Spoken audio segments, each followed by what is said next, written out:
Welcome back to Benny's Custom Works, proudly supported by Valvoline and Sparesbox. Don't forget BCW5 on checkout. Today we're finally back here at Sydney Dragway. It's been a bit of a drought between COVID, a track refurb and a lot of politics in the background. I'm not involved in that. I don't want to get involved in that. I just want to go racing. So today we're down here with the IS600 for the long-awaited final test, I guess you could say, to do a bit of an ET and a mile-an-hour run. Then we're actually going to go way back to when we first started building the car and compare those two times. So it's a Wednesday night street meet here. Also, I should mention we fixed the clutch, but you probably would have already seen that by now. So yeah, we've got a new extreme twin plate in that. Seems really happy, really nice on the pedal compared to the other clutch that used to be in it. So yeah, highly recommend one of those if you're looking for a clutch for an LS. But anyway, we're here at a Wednesday night street meet. Let's get into it.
Well, we ended out the night with a pretty good result, a 12.54 at 120 mile an hour.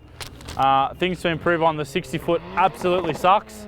2.1 is borderline embarrassing, even in a real drive car. So if we come back and actually try and drag race this thing again, I definitely want to look at either potentially changing the tyre or looking at a different suspension setup.